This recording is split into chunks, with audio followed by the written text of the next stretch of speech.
الرحمن الرحيم. باب إذا بعث الإمام رسولا في حاجته أو أمره بالمقام هل يفهم له؟ وبسند متصل منا إلى الإمام الهمام الحافظ الحجة أمير المؤمنين في الحديث أبي عبد الله محمد بن إسماعيل البخاري رحمه الله تعالى متعنا بعلومه وفيوده وبركاته آمين. قال حدثنا موسى بن إسماعيل قال حدثنا أبو عوانة قال حدثنا عثمان بن موهب عن عمر رضي الله عنه وعنا قال إنما تغير عثمان بدر فإنه كانت تحته بنت رسول الله صلى الله عليه وسلم كانت مريضة فقال له النبي صلى الله عليه وسلم إن لك أجر رجل ممن شهد بدرا وسهما. بسم الله الرحمن الرحيم. الحمد لله رب العالمين والصلاة والسلام على رسول الله وعلى آله وصحبه أجمعين. أما بعد اس بات میں یہ بتایا ہے کہ بعض اوقات امام وہ کسی شخص کو جہاز پہ جانے سے جو بجائے کسی اور کام سے بھیج دیتا ہے، لیکن کیونکہ وہ اصل میں جہاز میں جانے کی نیت رکھتا تھا لیکن امام سے کہنے سے کہیں اور گیا، اس بات سے ان کو مال غنیمت کی تقسیم میں شامل کیا. تو حضرت عثمان رضی اللہ عنہ کو آپ نے غزوہ بدر کے موقع پر خود روک دیا تھا کہ ہمارے ساتھ نہ جائیں، بلکہ حضرت کی صاحبزادی جو تھی وہ بیمار تھی، ان کو بیمارداری کرے، تو اس لیے آپ بدر کے سامنے نہ ہو سکے. لیکن آپ نے فرمایا کہ اتنا لگا اجوا رسولی خدمت شہیدہ بدرن و صحبہ، تمہیں اجر بھی ملے گا جیسا کہ بدر میں حاضر ہونے والوں کو ملنا ہے اور مال غنیمت کو تمہارا حصہ بھی اتنا ہی ہوگا. جی. باب من قال ومن الدليل على أن الخبث لنوائب المسلمين ما كان هواجم النبي صلى الله عليه وسلم برجاعه فيهم فتحلل من المسلمين وما كان النبي صلى الله عليه وسلم يعد الناس أن يغطيهم من الفيء والأنفال من الخبث وما أعطى الأنصار وما أعطى جابر بن عبد الله من تمر خيبر. وبه قال حدثنا وہ جو بات کہہ رہے ہیں کہ خبث جو ہے وہ مسلمانوں کی ضروریات کے لیے ہے اور اس میں نبی کریم صلی اللہ علیہ وسلم کو مکمل اختیار آتے ہیں کہ وہ اس طرح چاہیں تقسیم فرمائیں. تو اس کے اوپر دلیل پیش کر رہے ہیں کہ جب حوازن سے قیدی آئے تھے تو آپ نے پہلے تقسیم کر دیا ان کو، پھر بعد میں واپس بھی کیا. تو اگر خود کے اندر حصہ ہوتا بنو حاشم کا، جیسا کہ شافعیہ کہتے ہیں، اور ولادی حصہ ہوتا تو پھر آپ اس طرح فوراً تقسیم نہ کر دیتے جس طرح کر دیا تھا کہ بنو حاشم کو ان کا حصہ پہلے دیتے پھر بعد میں نکالتے. لیکن آپ نے وہ نہیں کیا بلکہ تقسیم کر دیا اور پھر جب وہ مانگنے کے لیے آئے دوبارہ تو پھر ان کو دلوا بھی دیا سارے خیال سے جائے. تو یہ سب اس بات سے دلیل ہے کہ خود جو ہے وہ مسلمانوں کے نوائب کے لیے نبی کریم جس طرح چاہیں تصرف کر کے خرچ کر سکتے. جی. وبه قال حدثنا سعيد بن وفير قال حدثنا الليث قال حدثني وقال عن ابن شهاب قال وزعم عروة أن مروان بن الحكم والمسور بن مخرمة أخبره أن رسول الله صلى الله عليه وسلم قال حين جاءه وفد هوازن مسلمين فسألوا وتسألوا أن يردوا منهم أموالهم وسمعوا فقال لهم رسول الله صلى الله عليه وسلم أحب الحديث إلي أصدقوا، فاختاروا إحدى الطائفتين إما السب وإما المال وقد كنت استعنيتهم وقد كان رسول الله صلى الله عليه وسلم انتظرهم بها 10 ليلة حين قفل من الطائف فلما تبين لهم أن رسول الله صلى الله عليه وسلم غير راد إليهم إلا إحدى الطائفتين قالوا فإنا نختار سبينا. فقال رسول الله صلى الله عليه وسلم في المسلمين فأسمعوا لله بما هو عليه ثم قال أما بعد فإن إخوانكم هؤلاء قد جاءون تائبين وإني قد رأيت أمير الدين سمعوا من أحب أن يطيب فليقل ومن أحب منكم أن يكون على حظه حتى نوفيه إياه من أول يأتيه الله وعلنا فليقل. فقال الناس قد طيبنا ذلك يا رسول الله لهم. فقال لهم رسول الله صلى الله عليه وسلم إنا لا ندري من أذن منكم في ذلك ممن لم يأذن فارجعوا حتى يرفع إلينا ورفعوا ثم أمركم فرجع الناس فكلمهم ورفعهم ثم رجعوا إلى رسول الله صلى الله عليه وسلم فأخبروه أنهم قد طيبوا وازنوا فهذا الذي بلغنا عن سبيل هوازنا. وبه قال حدثنا عبد الله بن عبد الله قال حدثنا حماد قال حدثنا أيوب عن أبي قلابة قال أيوب وحدثنا القاسم بن عاصم القلوبي وأخبرنا بحديث القاسم بن عاصم وأنا لحديث القاتل بن عاصم أحفظه بهدما قال كنا عند أبي موسى فأتى ذكر دجاجة عنده رجل من بني تيم لا يحمل كأنه من الموالد ودعاه بالطعام فقال إني رأيته يأكل شيء فقضيته فحلفت أن لا أكله فقال هلم فأحدثكم عن ذلك إني أتيت النبي صلى الله عليه وسلم في نفر من الأشعريين أستحمله فقال والله لا أحملكم وما عندي ما أحملكم فأتي رسول الله صلى الله عليه وسلم بنهر إبل فسأل عنا فقال أين النفر الأشعريون فأمر لنا بخمس زوج غر الذر فلما انطلقنا قلنا ما سمعنا لا يبارك لنا فرجعنا إليه فقلنا إنا سألناك أن تحملنا فحلفت أن لا تحملنا أفنسيت قال لست أنا حملتكم ولكن الله حملكم وإني والله إن شاء الله لا أحلف على يمين فأرى غيرها خيرا منها إلا أتيت الذي وخير وتحللتها وبه قال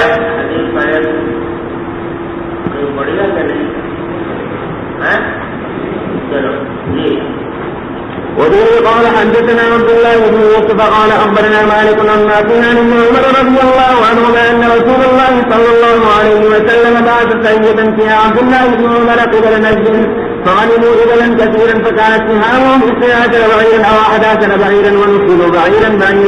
وبه قال حدثنا يحيى بن بكير قال حدثنا الليث بن نصير عن ابن شهاب عن سالم عن ابن عمر رضي الله عنهما أن رسول الله صلى الله عليه وسلم كان يمثل بعض من يبعث من السرايا لأنفس خاصة سوى قسم عامة الجيش. وبه قال حدثنا محمد بن علاء قال حدثنا أبو أسامة قال حدثنا مريد بن عبد الله عن أبي مرزق عن موسى رضي الله تعالى عنه قال بلغنا مخرج النبي صلى الله عليه وسلم ونحن باليمن فخرجنا مهاجرين إليه أنا وأخواني أنا أكبر وهم أحدهما أبو مرزق والآخر أبو رهن إما قال في بضع وإما قال في 53 أو 52 رجلا من قوم فركبنا سفينة فألقتنا سفينتنا إلى النجاشي بالحبشة ووافقنا جعفر بن أبي طالب وأصحابه عنده فقال جعفر إن رسول الله صلى الله عليه وسلم بعثنا هنا وأمرنا بالإقامة فأقيموا معنا فأقمنا معه حتى قدمنا جميعا فوافقنا النبي صلى الله عليه وسلم حين افتتح خيبر فأسلم لنا أو قال فأعطانا منا وما قسم لأحد غاب عن فتح خيبر منا شيء إلا لمن شهد معه إلا أصحاب سفينتنا مع جعفر وأصحابه قسم لهم معهم.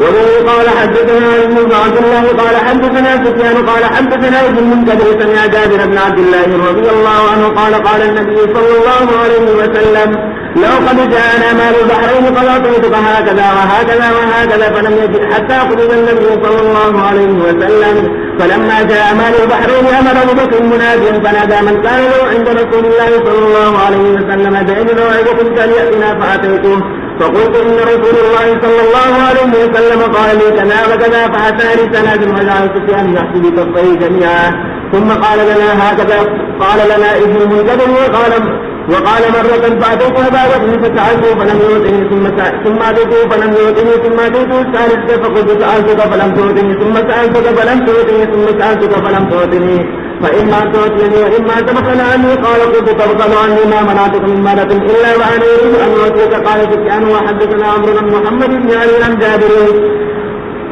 جابر فحكى لي حجة وقال عزها فوجدتها 500 فقال فخذ مثلها مرتين وقال يعني ابن المنكدر أي داء أدعو من البخل.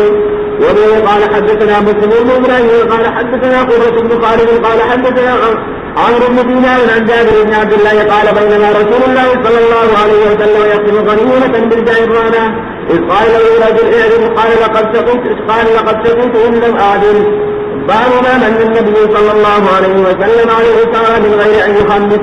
وبه قال حدثنا إسحاق بن مسعود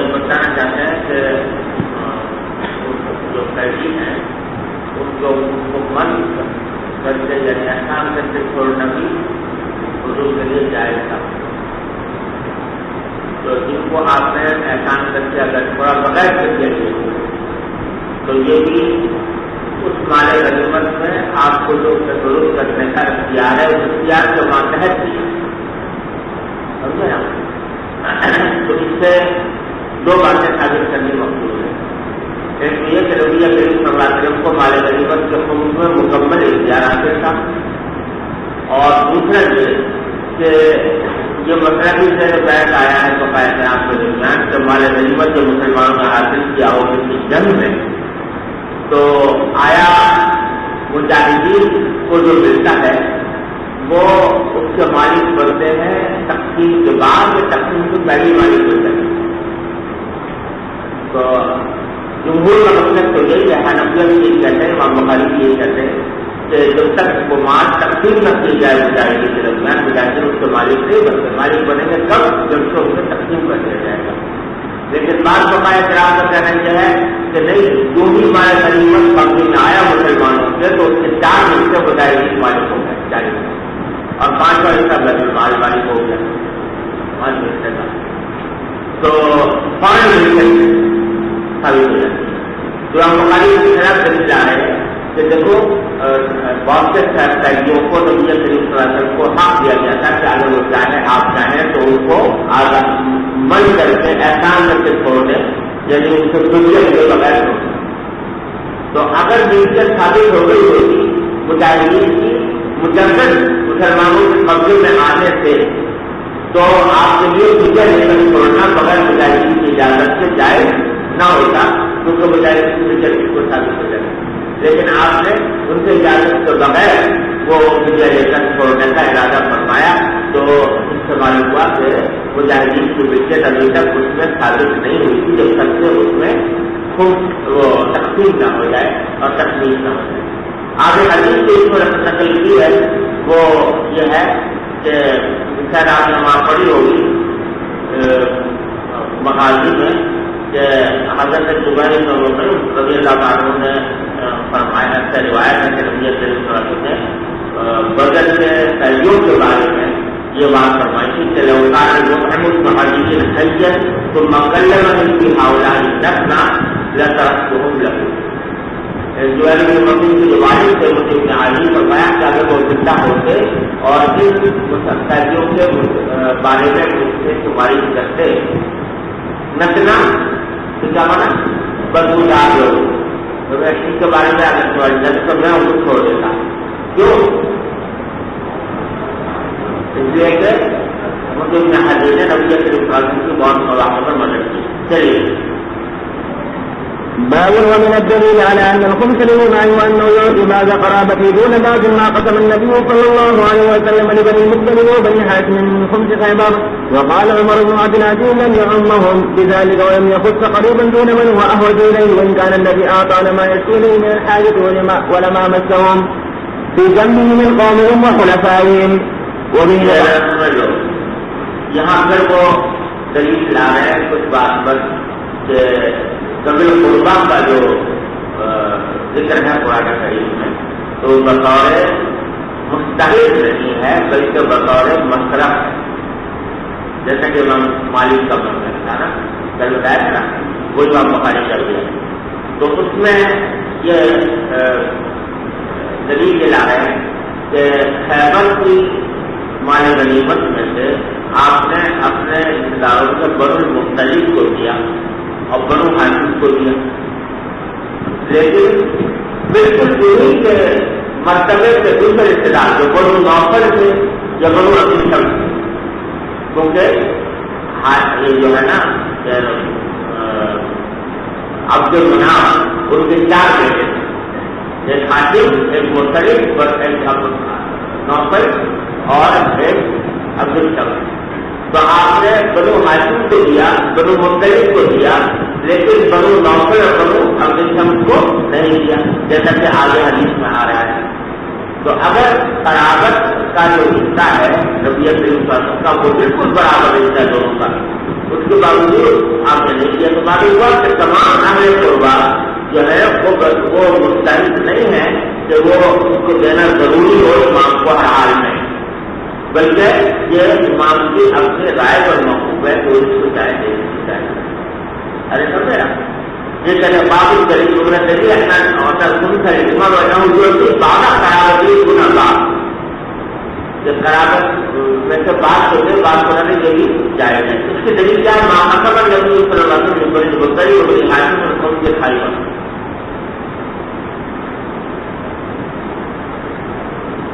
ارے سمجھے آپ وقال عمر بن عبد العزيز لم يعوضه ولم يكن تقريبا دون من هو اقرب اليه.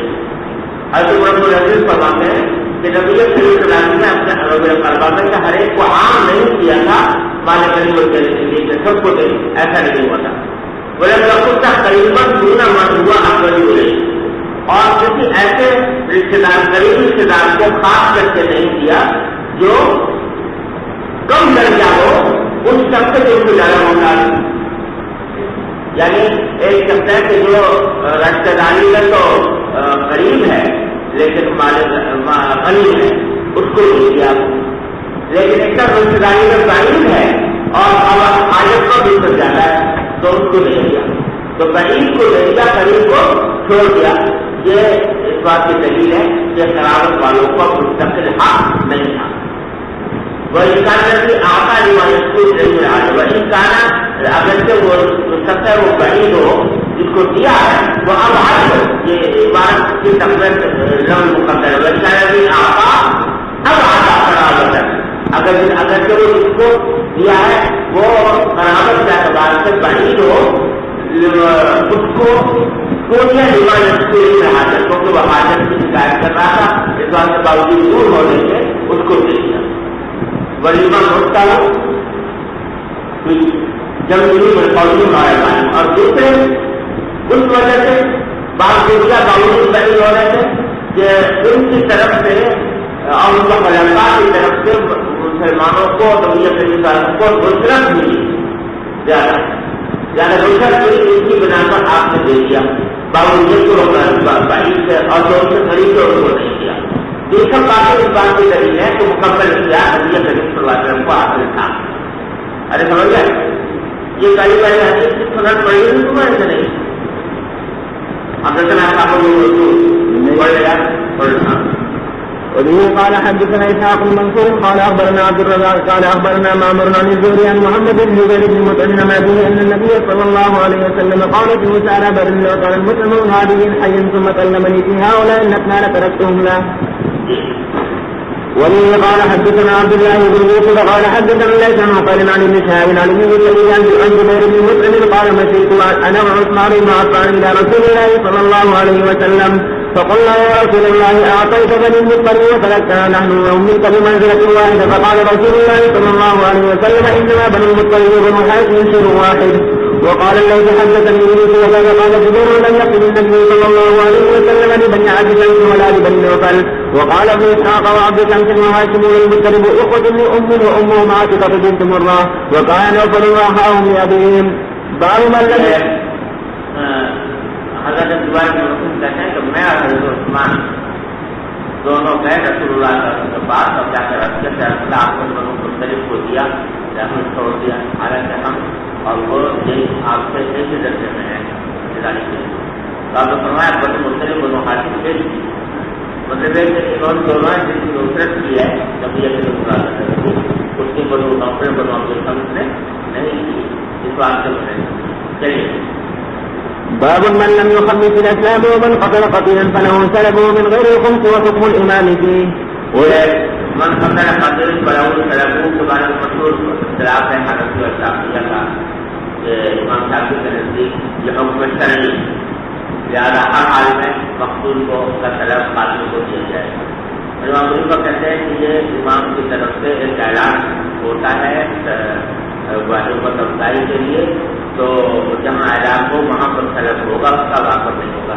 تو حنفیہ محفوظ کرتے ہیں اس کو نفل پر یعنی امام کی طرف سے نفل دینے کا اعلان اگر ہوتا ہے تو پھر یہ حکم ہوتا ہے. اور دلیل یہ ہے کہ ابو جہل کے کو قتل کیا تھا جس نے لیکن نفل جو ہے ان کو دونوں کو ملتا نا لیکن ان میں سے ایک کو دیا گیا. یہ وبه قال حدثنا مسدد قال حدثنا يوسف بن الماجشون عن صالح بن ابراهيم بن عبد الرحمن بن عوف بن ابي عن جده قال بين انا واقف في الصف يوم بدر نظرت عن يميني وعن شمالي فاذا انا بغلامين من انصار الحديث اسنانهما تمنيت ان اكون بين ارجع منهما فغمزني احدهما فقال يا عمي هل تعرف ابا جهل قلت نعم ما هاجت الي يا ابن اخي قال اخبرت انه يسب رسول الله صلى الله عليه وسلم والذي نفسي بيده لئن رأيته لا يفارق سوادي سواده حتى يموت الأعين منا فتعجبت لذلك فغمزني الآخر فقال لي مثلها فلم أنشب أن نزلنا رجال يقول في الناس فقلت ألا إن هذا صاحبكم الذي سألتمان عنه فابتدراه بسيفيهما فضرباه حتى قتلاه ثم انصرفا إلى رسول الله صلى الله عليه وسلم فأخبره فقال أيكما قتله؟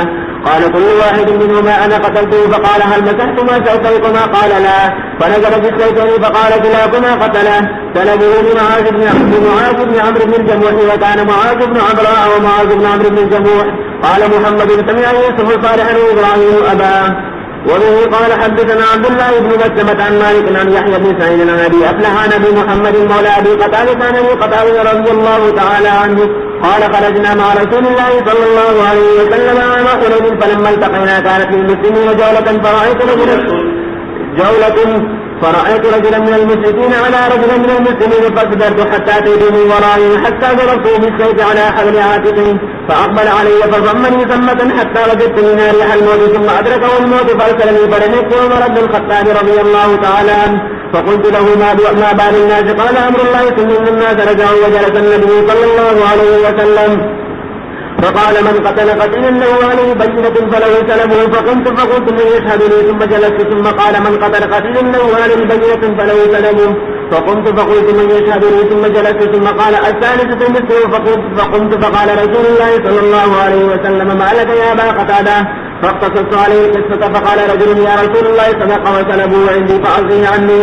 فقال أبو بكر الصديق رضي الله عنه لا هل لا يعمد إلى أسد من أسد الله يقاتل عن الله ورسوله يعطيك سلبه. فقال النبي صلى الله عليه وسلم صدقه فأعطاه فبعت الدرع فابتعت مخرفا في بني سلمة فإنه لأول مال تأسلته في الإسلام. باب ما كان النبي صلى الله عليه وسلم يعطي المؤلفة قلوبهم وغيرهم من الخبز ونحوه. رواه عبد الله بن زيد عن النبي صلى الله عليه وسلم. وبه قال حدثنا محمد بن يوسف قال حدثنا الأوزاعي عن الزهري عن سعيد بن المسيب وروق بن الزبير عن حكيم بن حزام قال سألت رسول الله صلى الله عليه وسلم فأعطاني ثم سألته فأعطاني ثم قال لي يا حكيم إن هذا المال خير حلوة فمن أخذه بسخاوة نفس بورك له فيه ومن أخذه بأسراف نفس لم يبارك له فيه وكان كالذي يأكل ولا يسمع واليد العليا خير من اليد السفلى.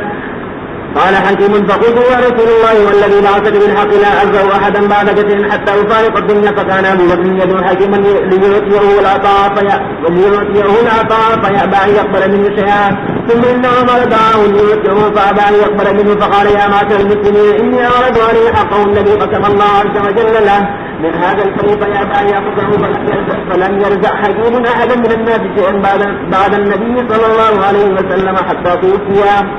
وبه قال حدثنا ابو النعمان قال حدثنا حماد بن زيد عن ايوب عن نافع ان عمر بن الخطاب رضي الله تعالى عنه قال يا رسول الله انه كان علي اعتكاف يوم في الجاهليه فامره ان يفي به. قال واصاب عمر جاريتين من سم حنين فرجعهما في بعض بيوت مكه. قال فمن رسول الله صلى الله عليه وسلم على سم حنين فجعلوا يسعون في السكة. فقال عمر يا عبد الله انظر ما هذا. فقال من رسول الله صلى الله عليه وسلم على السرير. قال جفعت الجاريتين. قال نافع ولم يعتمد رسول الله صلى الله عليه وسلم من الجائر ونكورا ثمر لم يبقى على عبد الله. وزاد جرير بن حازم عن ايوب عن نافع عن ابن عمر وقال من الخمس. قال ورواه معمر عن ايوب عن نافع عن ابن عمر في النزل ولم يقل يوم.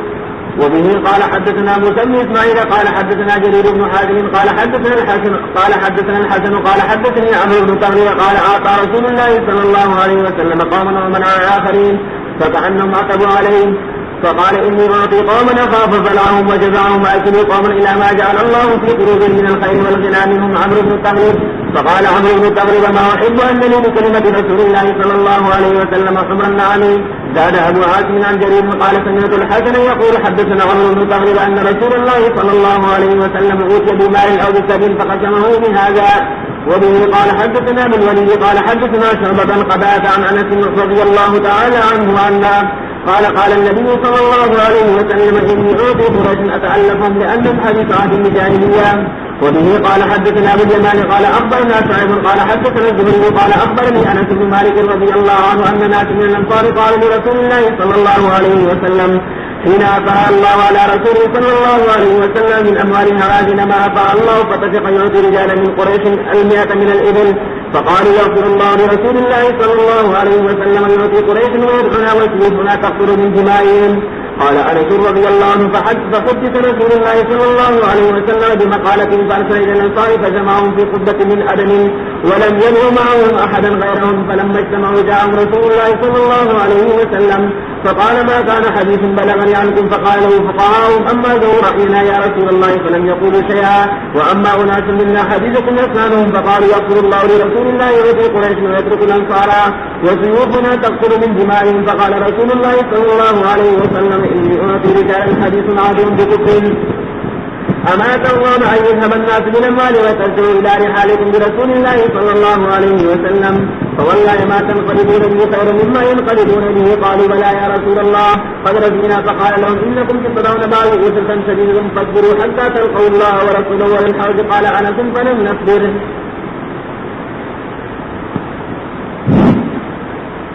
بسم الله الرحمن الرحيم.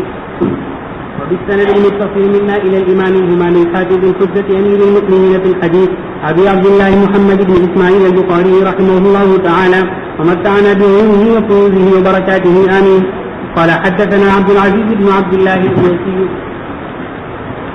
قال حدثنا إبراهيم عن صالح عن ابن شهاب قال أخبرني عمر بن محمد بن جبير بن مطعم أن محمد بن جبير قال أخبرني جبير بن مطعم رضي الله تعالى عنه وعنهم أنه بينه ومع رسول الله صلى الله عليه وسلم ومعهم ناس مقبلا من جرين علقت برسول الله صلى الله عليه وسلم الأعراب يسألونه حتى اضطروا إلى ثمرته فخطبت رداءه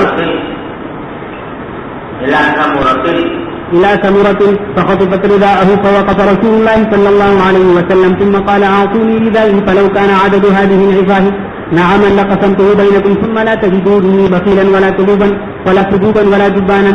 وبه قال حدثنا يحيى بن بكير قال حدثنا مالك عن إسحاق بن عبد الله عن أنس بن مالك قال كنت أمشي مع النبي صلى الله عليه وسلم وعليه برد نجراني غليظ الحاشية فأدركه أعرابي فجذبه جذبة شديدة حتى نظرت إلى صفحة عاتق النبي صلى الله عليه وسلم قد أثرت به خاشية رداء من شدة جذبته ثم قال مرني من مال الله الذي عندك فالتفت إليه فضحك ثم أمر له بعطائه.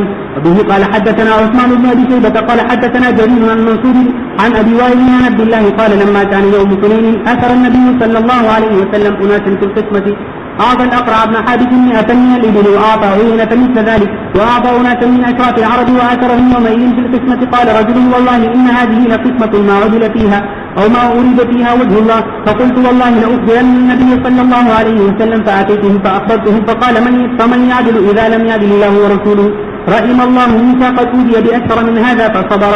وبه قال حدثنا محمود بن غيلان قال حدثنا أبو أسامة قال حدثنا هشام قال أخبرني أبي عن أسماء بنت أبي بكر قالت كنت أنقل النوى من أرض الزبير الذي أقطعه رسول الله صلى الله عليه وسلم على رأسي وهي مني على ثلثي فرسخ. وقال أبو ضمرة عن هشام عن أبيه أن رسول الله صلى الله عليه وسلم أقطع الزبير أرضا من أموال بني النضير. وبه قال حدثنا أحمد بن المستان قال حدثنا الحسين بن سليمان قال حدثني موسى بن عقبة قال أخبرني نافع عن ابن عمر أن عمر بن الخطاب رضي الله تعالى عنه أجل اليهود والنصارى من أرض الحجاز. وكان رسول الله صلى الله عليه وسلم لما ظهر على أهل خيبر أراد أن يخرج اليهود منها وكانت الأرض لما ظهر عليها لله وللرسول وللمسلمين فسأل اليهود رسول الله صلى الله عليه وسلم أن يطرقهم على أن يسكوا العمل ولهم نصف الثمر. فقال رسول الله صلى الله عليه وسلم نقركم على ذلك ما شئنا فوقفوا حتى أجلاهم عمر في أمارته إلى تيماء ورحاء. باب ما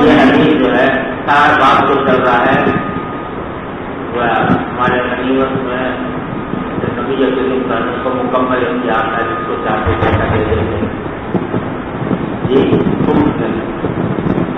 लेकिन हर एक चीज से उसको मुताबिक आई है। लेकिन ये आखिरी अजीज जो है इसका बाप को बताया तो ताल्लुक मौलवियों का और उसकी वजह से इसको काम जो है वो बड़े हैरान परेशान है कि इसका क्या ताल्लुक है बात, क्योंकि यहाँ पर तो कोई आता नहीं है बल्कि यहूदियों के साथ एक मामला किया गया था मुदारात का कि वो राजा आजम पर उनका होगा मुसलमान होगा तो आता की कोई बात तो बनाते हुए कोई नहीं है। حضرت رحمۃ نے ایک مناسبت کو بیان کی ہے کہ یہ ہو سکتا ہے کہ ایسا ہو کہ نبی کریم صلی اللہ علیہ وسلم ہر سال جو ہے وہ خارج لے جا کرتے تھے خیبر میں، جو اندازہ لگائیں کہ کتنی پیداوار، تو بعض اوقات اس اندازے کی بنیاد پر ان سے آدھی پیداوار ملی جائے، تو اندازے میں ترنت کروڑوں کو چھوڑ دیتے تھے، ترنت ایک جائی چھوڑ دیا یا چوتھائی چھوڑ دیا، یہ چھوڑنا جو ہوا یہودیوں کا ہے یہ عطا ہوا، اس لیے وہ لے کر آئے اللہ جی. باب ما يصيب من الطعام في أرض الحرب وبه قال جاتے ہیں کہ لال میں اگر کوئی کھانے کی چیز مل جائے کھانے میں جنگ کے دوران تو اس میں اس کو اگر کھانے کی قسمت تو کرے کیونکہ وہ تقسیم جو پہلے وہ لینا چاہیے کھانے کے لیے. جی.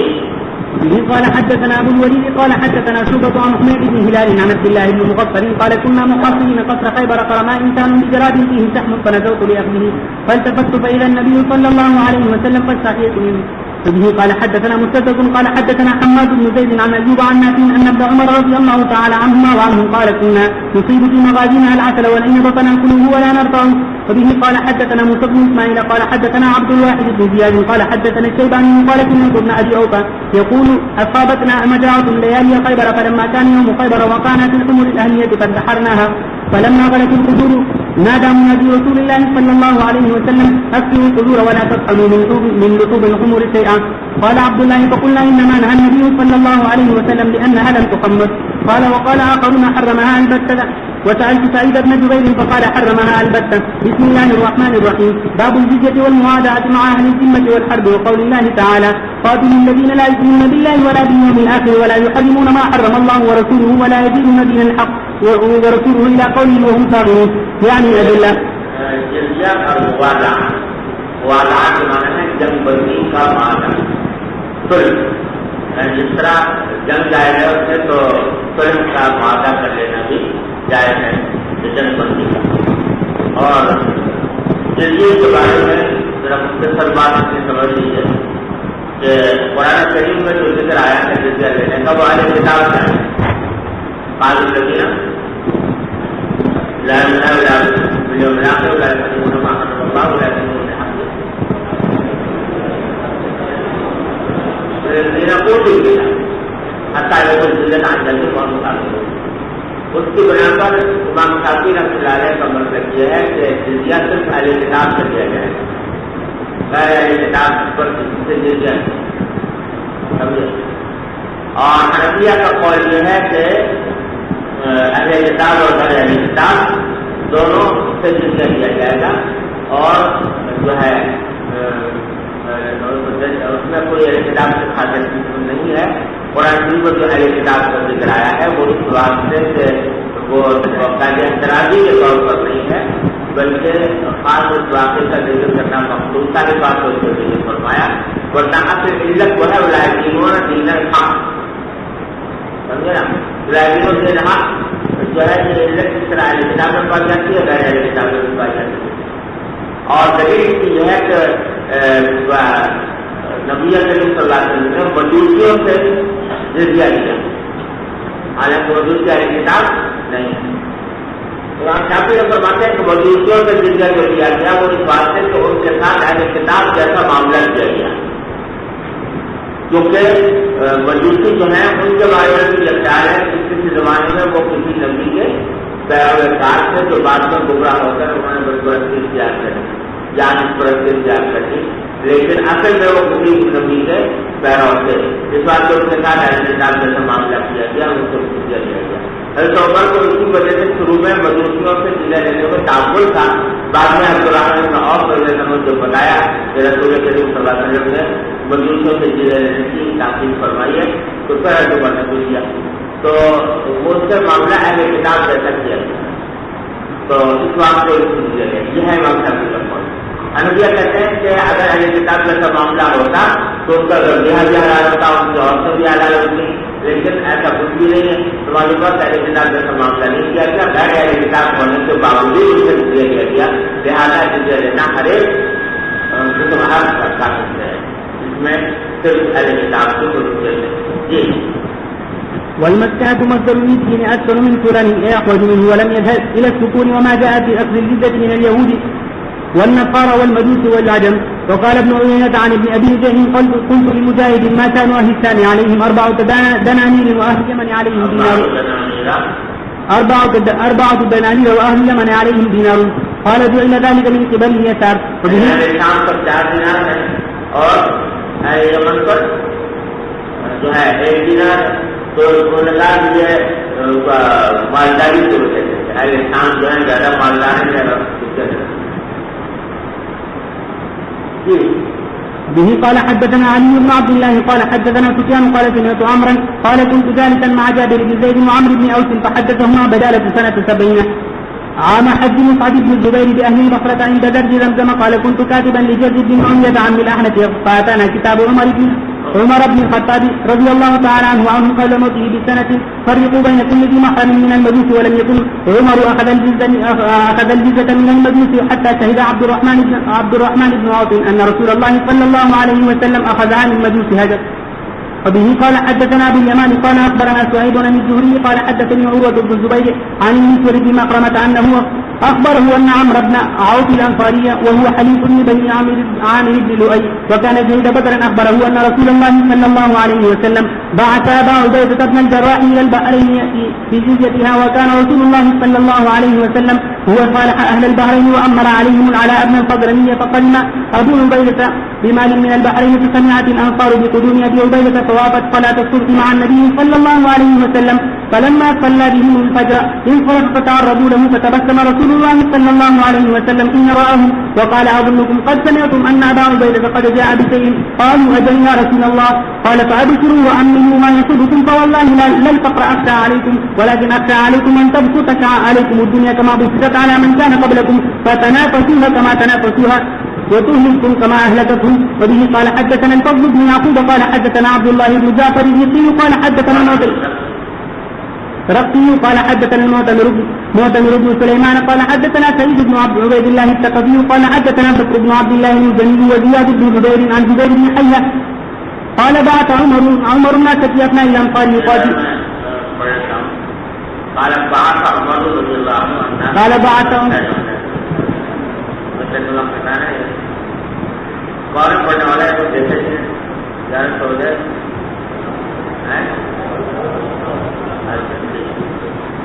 تو حضرت عمر نے لوگوں کو بھیجا کہ اپنا انصاف شہروں کے مختلف علاقوں میں اپنا سمراج نمبر مختلف علاقے ہیں جو قاتلوں مشرکین سے قتال کرتے ہیں.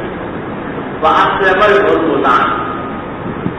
ہرمزان جو ایران کا سردار تھا وہ مسلمان ہو گیا.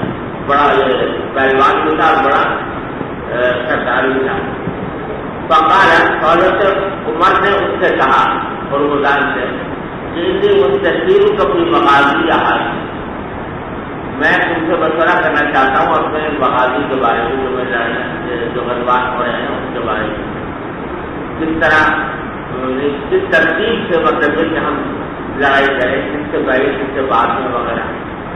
کالا نام تو اس نے کہا میں مشورہ دیتا ہوں اور مشورہ یہ دیا کہ مکل ہوا مکل منفیہ بننا کی نبی مکل قائم لہو رقم لہو جناحت لہو اسلام. تو کہتا ہے کہ یہ جو دنیا کی مثال اور جو دنیا میں جو لوگ پائے جاتے ہیں ان کی مثال جو مسلمانوں کے دشمن ہیں ان کی مثال ایک فرشتے سے دیا جس کا ایک سر ہے، 2 پر ہیں اور 2 ٹانگیں ہیں. سمجھے بھائی کچرا آج جناحی لہٰذا سے رجحان اگر پر توڑ دیے جائے کسی فرشتے سے تو تب بھی اس کی جو ٹانگیں ہیں وہ تو کھڑی ہو جائیں گی، مرے گا نہیں وہ اس سے اپنے اس کو کھڑا ہو جائے. رجحان لہٰذا سے رجحان جو جناح ہے تو ایک پر اگر کاٹ دیا جائے تو ایک پر باقی رہے گا تو اس کی ٹانگیں ہیں وہ دوسرے پر کو لے کر کھڑی ہو جائے ورنہ اور سر کو لے کر کھڑی ہو جائے. وہی دوسرا جناح الآخر اگر دوسرا پر بھی توڑ دیا جائے، باقی بھی توڑ دیا جائے تو لہٰذا سے دلجان بڑھنا تو صرف ٹانگیں کھڑی ہو جائیں گی اور سرکار رہے گا، زندہ بھی رہے گا۔ وہی چھوٹی خبر اور اگر کھڑی کو کچل دیا جائے تو جہاں پر دلجان بل جانا ہانی بڑھ رہا تو نہ ٹانگیں رہیں گی، نہ بابو رہے گا، نہ کر رہے گا۔ اصل چیز وہ ہے بڑا فکرا تو آپ کے اس پرندے کا نقطہ ہے وہ کیا ہے؟ فکرا ولجنا ہو پہنا اور ولجنا ہو آگے ہو پارے، سمجھے نا؟ اصل جو ہے فکرا کا اگر سب کو کر دو گے تو سب معاملہ ختم ہو جائے گا۔ میں امریکہ ہے، سمجھ گئے؟ فموری مسلمین فیض شروع ملا فکرا، تو مسلمانوں کو آپ حکم دیجیے کہ وہ جہاز کے لیے جائے فکرا کے بعد، سمجھ گئے بھائی؟ وقال رقم وزیات دنیا انجبری کا حجہ کالا پڑا کا بنا ہوگا۔ اس مشورے کی بنیاد پر حضرت نے بلایا ہے تو مطلب مستعمل عالین الرحمان پر مقرر، سمجھے؟ اور ہم پر عامل بنایا، انہوں مقرر کو عامل بنایا بھیجنے کے لیے۔ حتیٰ اپنا کی حرب الحدود وخرج علینا عامل الفطرہ کی 40 ایفر، 40,000 کا لشکر لے کر آیا فطرہ کا عامل۔ فقام ترجمان لہو، تو اس کا ترجمان کھڑا ہوا، فقال یکلمنی رجل منکم، تو اس نے کہا کہ میں کوئی آدمی آئے کہ ہم بات چیت تو کریں، ان سے کیا مسئلہ ہے؟ فقال المغیرہ، المغیرہ کو صحابہ جو ہے وہ گئے اس سے بات چیت کرنے کے لیے اور کہا کہ کل ہم مدینہ، اور اس کو کیا پوچھتے ہو؟ کہا ماں تم ہو کیا مصیبت کہ آسمان سے چل کے آ گئے اور یہ لفظ جو ہے نا ماں، یہ نہیں کہا من انتم، ماں انتم، یعنی یہ تمہاری کیا ہے، تم کیا مصیبت ہو کہ وہاں سے چل کے آ گئے اور مقابلہ کرنے کے لیے؟ وقال، تو رسول اللہ صلی اللہ علیہ وسلم نے فرمایا کہ نحن ناقم العرب كنا في شقاء شديد وبلاء شديد نمس الجلد والنوى من الجوع، ہم تو عرب کے لوگ ہیں، سب مصیبت میں تھے اور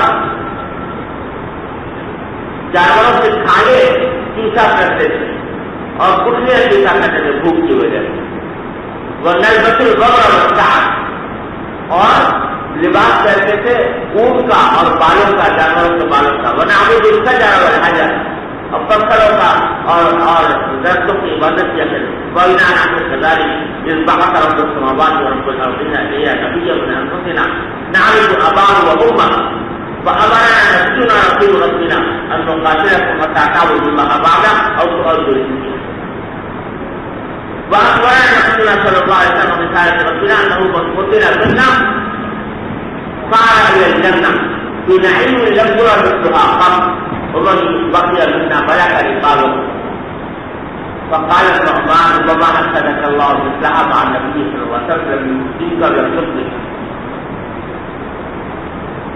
النعمان مقرر نے کہا کہ شاید تم اللہ تعالی کو حاضری کا موقع دیا ہو کسی جیسے جنگ میں رسول اللہ صلی اللہ علیہ وسلم تھا تو تم کو نہ سمجھا بھی نہیں کیا، تم کو رسوا بھی نہیں کیا. ولكن شهدت القتال مع رسول الله صلى الله عليه وسلم كثيرا كان اذا لم يقاتل في اول النهار انتظر حتى تغيب الارواح فصلى الصلوات. چنانچہ حملہ کرنے کے لیے نہیں اسی طرح انتظار کرنا. جی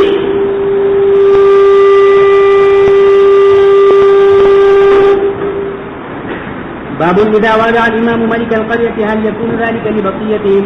وبه قال حدثنا سهل یعنی امام سے جب صلح ہو گئی تو سارے بچے والوں کو جی به قال حدثنا سهل بن بكار قال حدثنا وهيب بن عمرو بن يحيى عن عباس بن سعيد عن ابي حميد الساعدي قال غزونا مع رسول الله صلى الله عليه وسلم تبوك واهدى ملك ايلة للنبي صلى الله عليه وسلم بغلة بيضاء وكساه بردا وكتب لهم ببحرهم. باب الوصاة بأهل ذمة رسول الله صلى الله عليه وسلم والذمة العهد والإل والقرابة. به قال حدثنا آدم بن أبي إياس قال حدثنا شعبة قال حدثنا أبو جمرة قال سمعت جويرية بن قدامة التميمي قال سمعت عمر بن الخطاب رضي الله تعالى عنه قلنا أوصنا يا أمير المؤمنين قال أوصيكم بذمة الله فإنه ذمة نبيكم ورزق عيالكم. باب ما أخطأ النبي صلى الله عليه وسلم من البحرين وما وعد مما للبحرين والجزية ولمن يقسم الفيء والجزية. به قال حدثنا أحمد بن يونس قال حدثنا زهير عن يحيى بن سعيد قال سمعت أنسا قال دعا النبي صلى الله عليه وسلم الأنصار لم يكتب لهم بالبحرين فقالوا لا والله حتى تكتب لإخواننا من قريش بمثلها فقال ذلك لهم ما شاء الله على ذلك. يقولون له قال فإنكم سترون بعدي أسرة فاصبروا حتى تلقوني على الحوض. وبه قال حدثنا علي بن عبد الله قال حدثنا إسماعيل بن إبراهيم قال أخبرني روح بن القاسم عن محمد بن المنكدر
سعيد المقبوري عن ابي هريره رضي الله تعالى عنه قال لما فتحت خيبر وهديت للنبي صلى الله عليه وسلم شاة فيها سم فقال النبي صلى الله عليه وسلم اجمعوا لي من كان هاهنا من يهود فجمعوا له فقال اني سائلكم عن شيء فهل انتم صادقي عنه فقالوا نعم. قال لهم النبي صلى الله عليه وسلم من ابوكم قالوا فلان فقال كذبتم بل ابوكم فلان قالوا صدقت. قال فهل انتم صادقي عن شيء ان سالت عنه فقالوا نعم يا ابا القاسم وان كذبنا عرفت كذبنا كما عرفته في أبينا. فقال لهم من أهل النار قالوا نكون فيها يسيرا ثم تخلقون فيها.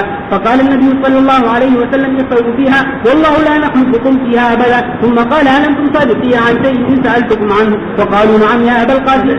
قال هل جعلتم في هذا الشاة سما فقالوا نعم. قال ما حملكم على ذلك قالوا أردنا إن كنت كاذبا نستريح منك وإن كنت نبيا لم يضرك.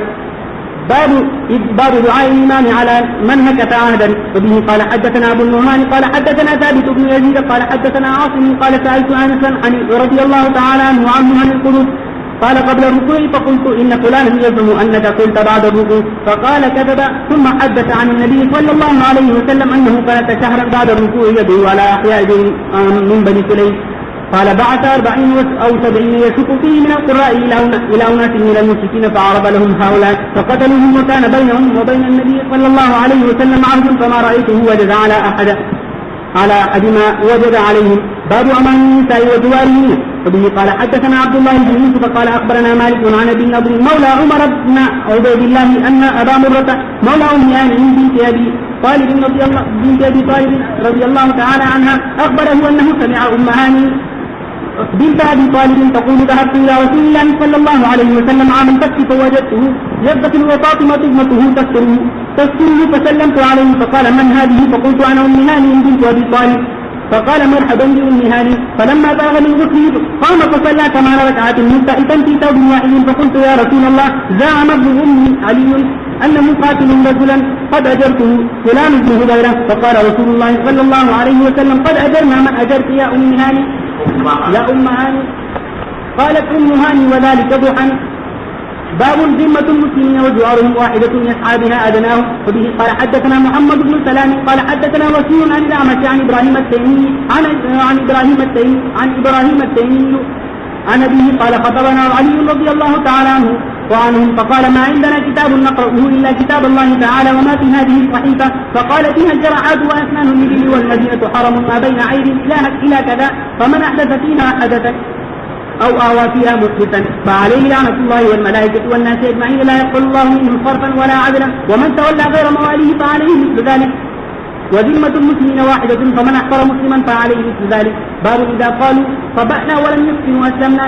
وقال ابن عمر رضي الله تعالى عنهما وعنهم فجعل خالد يقتل فقال النبي صلى الله عليه وسلم اللهم إني أبرأ إليك مما صنع خالد. وقال عمر إذا قال مطر فقد آمنه إن الله يعلم الألسنة كلها وقال تكلم لا بأس. باب मतर कहते हैं अगर किसी को ये शरीयत जंग में मतर डरो नहीं ये फारसी का कहना है तो कहते हैं ये भी इसको मैं पूछने का मान देगी नल्ला यार को ऐसे तकुल्ला और वकाल तकल्लम लाबा ये किसी से अगर ये कह दिया कि तुम बात करो कुछ गलत नहीं है तो वो भी अमन हो गया जी. باب الموالاة والمصالحة مع المشركين بالمال وغيره وإثم من لم يفي معه وإن جنحوا للسلم فاجنح لها وتوكل على الله إنه هو السميع العليم. فبه قال حدثنا مسدد قال حدثنا بشر هو ابن المفضل قال حدثنا يحيى عن بشير بن يسار عن سالم بن أبي حتمة قال انطلق عبد الله بن سالم ومحيصة بن مسعود بن زيد إلى خيبر وهي يومئذ صلح فتفرقا فأتى محيصة إلى عبد الله بن سالم وهو يتشحط في دمه قتيلا فدفنه ثم قدم المدينة فانطلق عبد الرحمن بن سالم ومحيصة وحويصة بن مسعود إلى النبي صلى الله عليه وسلم فذهب عبد الرحمن يتكلم فقال كبر كبر وهو أحدث القوم فسكت فتكلم فقال أتحلفون وتستحقون دم قاتلكم أو قال صاحبكم قالوا وكيف نحلف ولم نشهد ولم نرى قال فتبرئكم يهود ب50 يمينا فقالوا كيف نأخذ أيمان قوم كفار فعقله النبي صلى الله عليه وسلم من عنده. باب فضل الوفاء بالعهد. فبه قال حدثنا يحيى بن بكير قال حدثنا الليث عن موسى عن الإسهاد قال عبيد الله بن عبد الله بن عتبة أنه أخبره أن عبد الله بن عباس رضي الله تعالى عنه أن أخبره أن أبا سفيان بن حرب بن أمية أن أبا سفيان بن حرب بن أمية أخبره أن هرقل أرسل إليه في رأس من قريش كانوا تجارا في الشام في المدة التي مادت فيها رسول الله صلى الله عليه وسلم أبا سفيان في كفار قريش. باب هل يعطى عن الدين إذا سحر. وقال ابن وهب أخبرني يونس عن ابن شهاب قال سئل على من سحر من أهل العهد قتل قال بلغنا أن رسول الله صلى الله عليه وسلم قد صنع له ذلك فلم يقتل من صنعه وكان من أهل الكتاب. وبه قال حدثنا محمد بن المثنى قال حدثنا يحيى قال حدثنا هشام قال حدثني أبي عن عائشة أن رضي الله تعالى عنها وعنه أن النبي صلى الله عليه وسلم سئل حتى كان يخيل إليه أنه صنع شيئا ولم يصنع.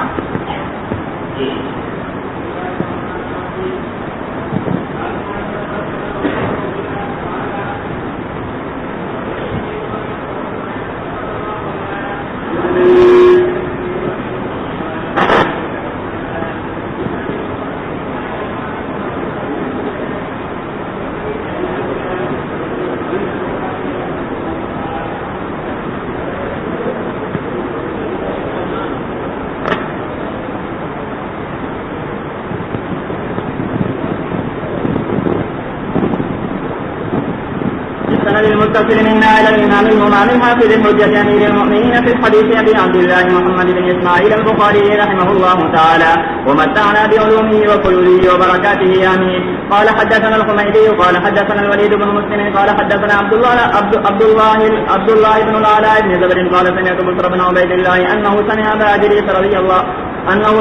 إدريس قال سمعت عوف بن مالك رضي الله تعالى عنه قال أتيت النبي صلى الله عليه وسلم في غزوة تبوك وهو في قبة من أدم فقال عبد الشيخ بين يدي الساعة موت ثم فتح بيت المقدس ثم موت يأخذ فيكم كقراءة الغنم ثم استفادة المال حتى يعتبر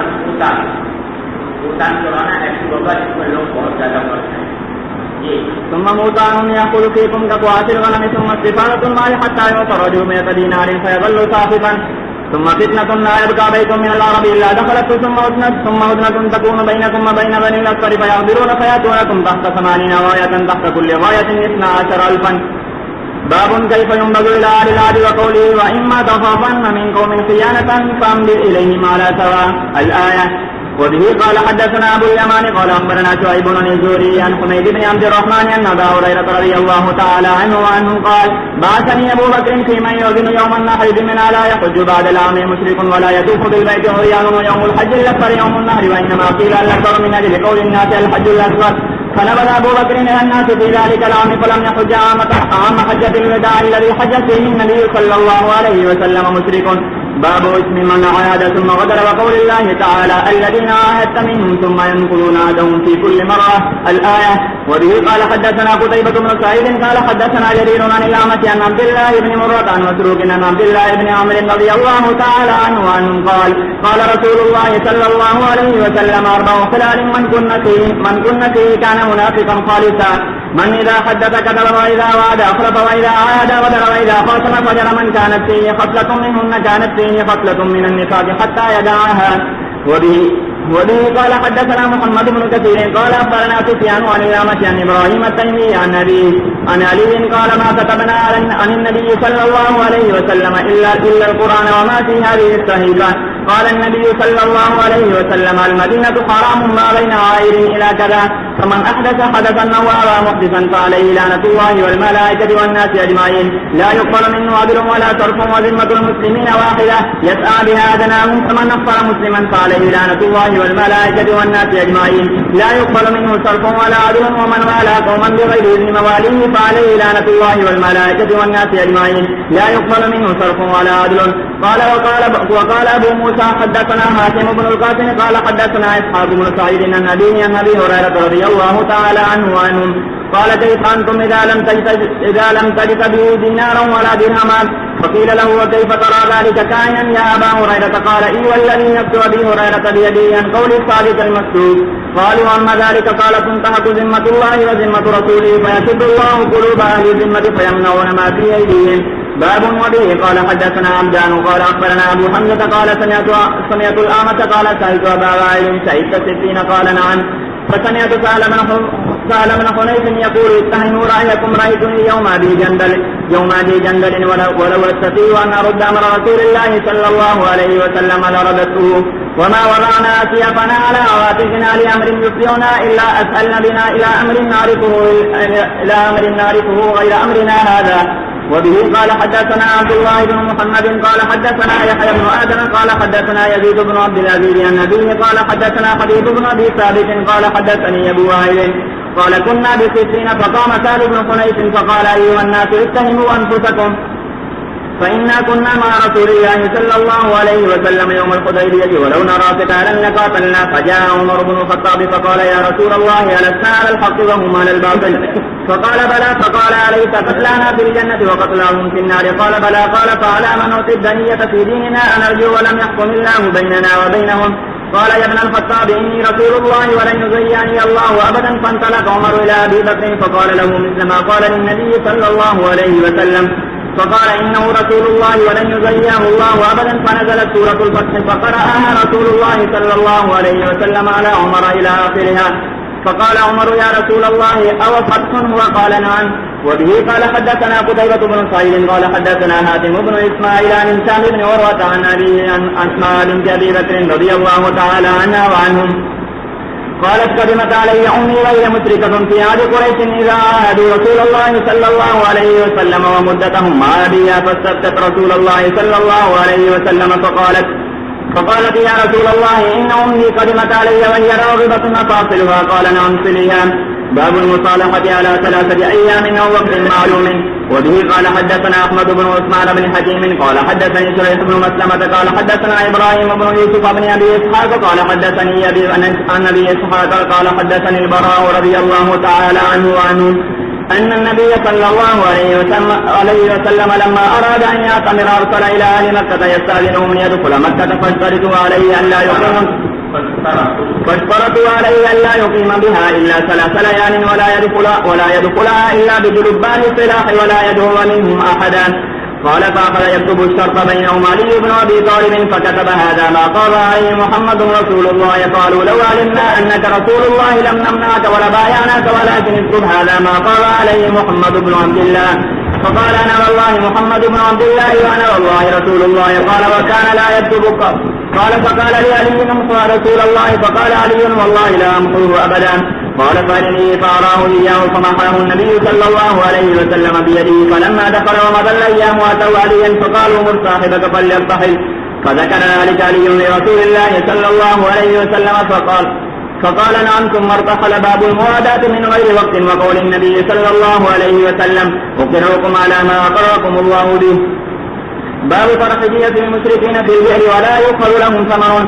وبه قال حدثنا عبد الله بن عثمان قال أخبرني أبي عن شعبة عن أبي إسحاق عن عمرو بن ميمون عن عبد الله رضي الله تعالى عنه وعنهم قال بين رسول الله صلى الله عليه وسلم ساجد وحوله ناس من قريش من المشركين إذ جاءه عقبة بن أبي معيط بسلا جزور فقذفه على ظهر النبي صلى الله عليه وسلم فلم يرفع رأسه حتى جاءت فاطمة فأخذت من ذاره ودعت على من صنع ذلك. فقال النبي صلى الله عليه وسلم اللهم عليك الملا من قريش اللهم عليك أبا جهل بن هشام وعتبة بن ربيعة وشيبة بن ربيعة وعقبة بن أبي معيط وأبي بن خلف أو قال أبي بن خلف. فلقد رأيتهم قتلوا يوم بدر فألقوا في بئر غير أمية أو قال أبي فإنه كان رجلا ضخما فلما جرروه تقطعت أوصاله قبل أن يلقى في البئر. باب اسم الغادر للبر والفاجر. وبه قال حدثنا أبو الوليد قال حدثنا شعبة عن سليمان الأعمش عن أبي وائل عن عبد الله وعن ثابت عن أنس رضي الله تعالى عنه وعنهم عن النبي صلى الله عليه وسلم قال لكل غادر لواء يوم القيامة. قال أحدهما ينصب وقال الآخر يرى يوم القيامة يعرف به. وبه قال حدثنا سليمان بن حرب قال حدثنا حماد بن زيد عن أيوب عن نافع عن ابن عمر رضي الله تعالى عنهما وعنهم قال سمعت النبي صلى الله عليه وسلم يقول لكل غادر لواء ينصب بعدرته.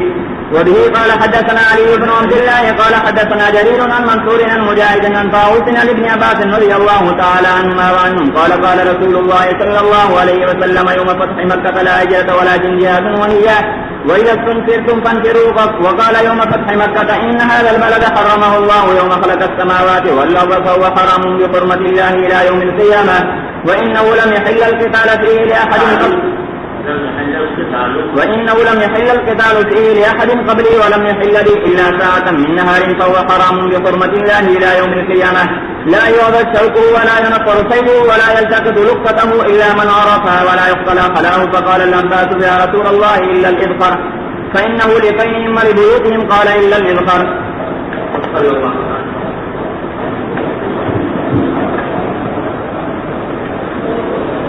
अगर सुबह को सुबह 7:30 से करने तो